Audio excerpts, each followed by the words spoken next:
Joyas de los Testimonios, tomo 1. Biografías bíblicas. Las vidas relatadas en la Biblia son biografías auténticas de personas que vivieron en realidad. Desde Adán hasta el tiempo de los apóstoles, a través de sucesivas generaciones, se nos presenta un relato claro y escueto de lo que sucedió en realidad y de lo que experimentaron personajes reales. A muchos les extraña que la historia inspirada narre los hechos que mancillan el carácter moral de hombres buenos. Los incrédulos destacan estos pecados con gran satisfacción y ridiculizan a quienes los perpetraron. Los escritores inspirados no escribieron mentiras destinadas a impedir que el relato de las flaquezas y faltas humanas ensombreciera las páginas de la historia sagrada. Los escribas de Dios anotaron lo que les dictaba el Espíritu Santo, pues ellos no controlaban la obra. Escribieron la verdad literal y revelan los hechos crudos por razones que no puede comprender plenamente nuestra mente finita. El hecho de que no se pasa por alto la verdad ni se suprimen los pecados de los personajes principales es una de las mejores evidencias de la autenticidad de las Escrituras.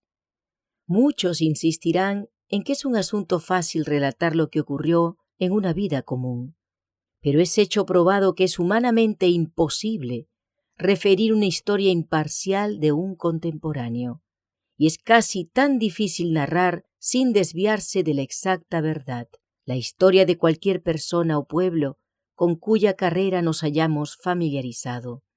La mente humana está tan sujeta al prejuicio que le resulta casi imposible tratar el tema imparcialmente.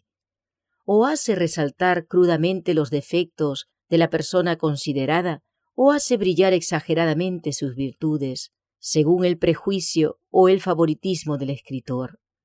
Por imparcial que quiera ser el historiador, es muy difícil que lo sea de veras, y todos los críticos convienen en ello.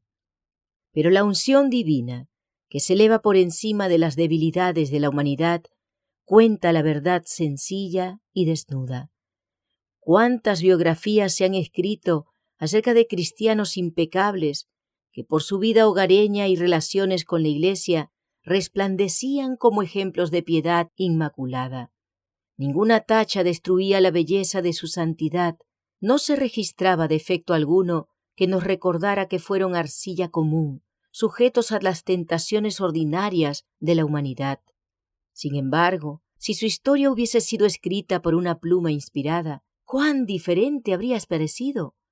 Se habrían revelado las debilidades humanas, las luchas con el egoísmo, el fanatismo y el orgullo, tal vez los pecados ocultos y la guerra continua entre el espíritu y la carne.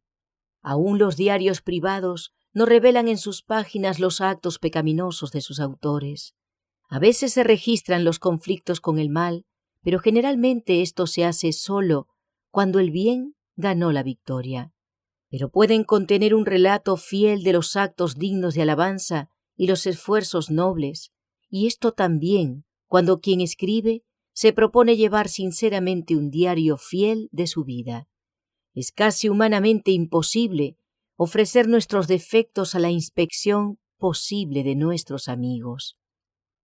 Si nuestra buena Biblia hubiese sido escrita por personas no inspiradas, habría presentado un aspecto muy diferente, y su estudio sería desalentador para los mortales que yerran, que contienden con flaquezas naturales y las tentaciones de un enemigo astuto. Pero tal cual es, tenemos un relato correcto de la experiencia religiosa que tuvieron los personajes notables de la historia bíblica. Los hombres a quienes Dios había favorecido y a quienes había confiado grandes responsabilidades fueron a veces vencidos por la tentación y cometieron pecados, así como nosotros actualmente luchamos, vacilamos y con frecuencia caemos en el error. Pero es alentador para nuestro corazón abatido saber que por la gracia de Dios ellos pudieron obtener nuevo vigor para levantarse por encima de su naturaleza mala, y al recordar esto, estamos listos para reanudar la lucha nosotros mismos. Lo experimentado por Israel es una advertencia. Las murmuraciones del antiguo Israel y su descontento rebelde, como también los grandes milagros realizados en su favor y el castigo de su idolatría e ingratitud, fueron registrados para nuestro beneficio. El ejemplo del antiguo Israel es dado como advertencia para el pueblo de Dios, a fin de que evite la incredulidad y escape a su ira. Si las iniquidades de los hebreos hubiesen sido omitidas del relato sagrado y se hubiesen relatado solamente sus virtudes, su historia no nos habría enseñado la lección que nos enseña. Los incrédulos y los que aman el pecado disculpan sus delitos citando la perversidad de hombres a quienes antiguamente Dios dio autoridad. Arguyen que si esos santos se dieron a la tentación y cometieron pecados, no es de admirar que ellos también hagan el mal, e insinúan que no son tan malos al fin y al cabo, puesto que tienen delante de sí tan ilustres ejemplos de iniquidad. Los principios de la justicia exigían una narración fiel de los hechos para beneficio de todos los que hubiesen de leer el relato sagrado. En esto discernimos evidencias de la sabiduría divina. Se nos pide que obedezcamos a la ley de Dios, y no solo se nos instruye en cuanto a la penalidad de la desobediencia, sino que se narra para nuestro beneficio y amonestación la historia de Adán y Eva en el paraíso y los tristes resultados de su desobediencia a los mandamientos de Dios. El relato es completo y explícito. La ley que fue dada al hombre en el Edén está registrada juntamente con la penalidad que la acompañaría en caso de que fuese desobedecida.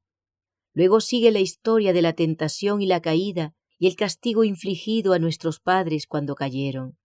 Su ejemplo nos es dado como advertencia en lo que respecta a la desobediencia, a fin de que sepamos con seguridad que la paga del pecado es la muerte, que la justicia retributiva de Dios no se elude y que Él exige de los seres que ha creado una estricta obediencia a sus mandamientos.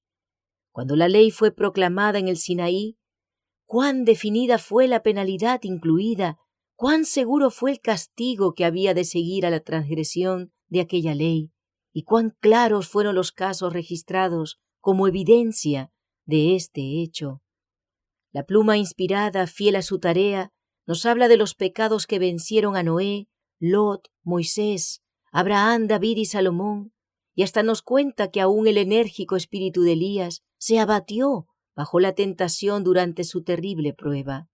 Están fielmente registradas la desobediencia de Jonás y la idolatría de Israel.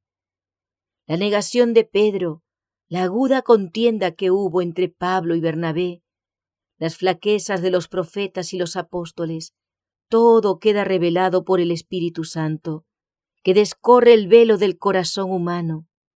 Ante nosotros se expone la vida de los creyentes, con todos sus defectos e insensateces, que están destinados a ser una lección para todas las generaciones que los habían de seguir. Si hubiesen sido perfectos, habrían sido sobrehumanos, y nuestra naturaleza pecaminosa nos haría desesperar de llegar jamás a tal punto de excelencia. Pero al ver cómo lucharon y cayeron, cómo cobraron nuevamente ánimo y vencieron por la gracia de Dios, cobramos aliento para avanzar contra los obstáculos que la naturaleza degenerada coloca en nuestro camino. Dios ha sido siempre fiel en castigar el crimen. Envió a sus profetas para amonestar a los culpables, denunciar sus pecados y pronunciar juicio contra ellos. Los que se preguntan por qué la palabra de Dios destaca los pecados de sus hijos en forma tan clara que los burladores pueden ridiculizarlos y los santos deplorarlo, deben considerar que todo fue escrito para su instrucción, a fin de que evitaran los males registrados e imitaran solamente la justicia de los que sirvieron al Señor. Necesitamos precisamente las lecciones que la Biblia nos da, porque juntamente con la revelación del pecado está registrada la retribución que sigue, el pesar y la penitencia del culpable, el llanto del alma enferma de pecado, llegan del pasado hasta nosotros, diciéndonos que el hombre necesitaba entonces como ahora la gracia perdonadora de Dios. Las Escrituras nos enseñan que aunque Él castiga el delito, se compadece del pecador arrepentido y lo perdona. Advertencias actuales. En su providencia, el Señor ha considerado apropiado enseñar y amonestar a su pueblo de diversas maneras, por su orden directa, por los escritos sagrados y por el espíritu de profecía, le ha hecho conocer su voluntad. Mi obra ha consistido en hablar claramente de los defectos y errores del pueblo de Dios.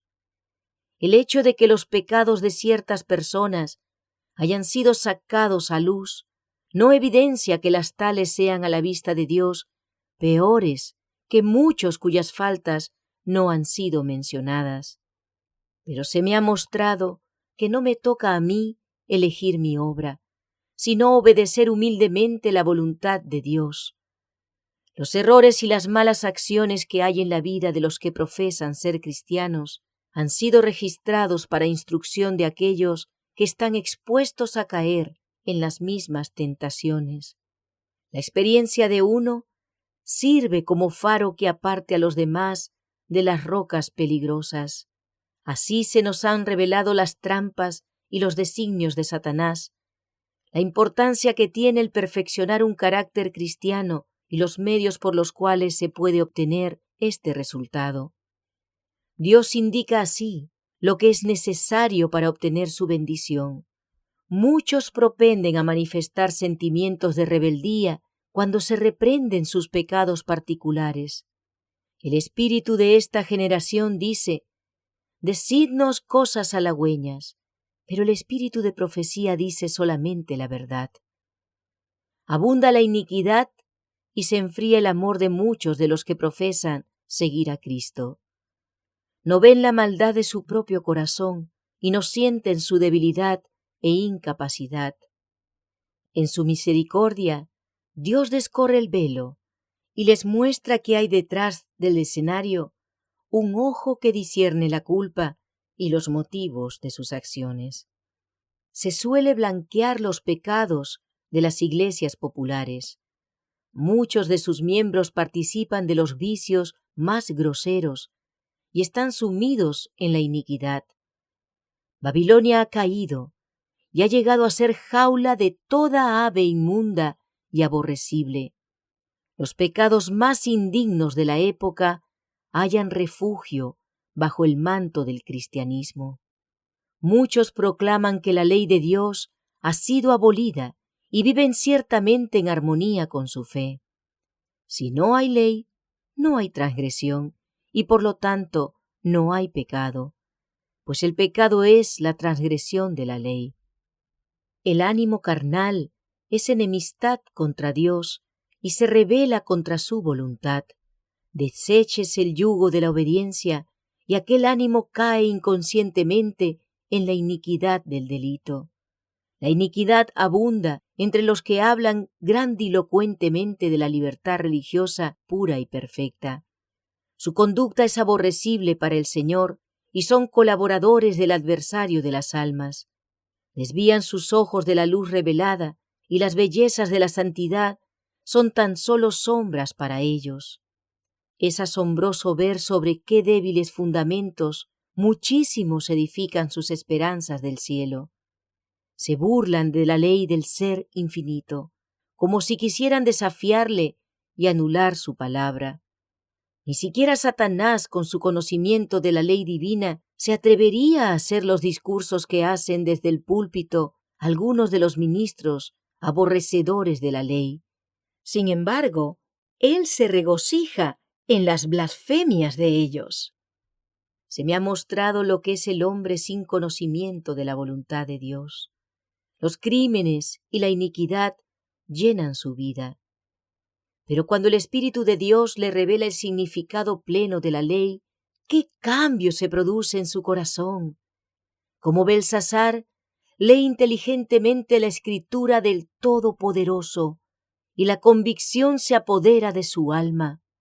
Los truenos de la palabra de Dios le sacan de su letargo y pide misericordia en el nombre de Jesús.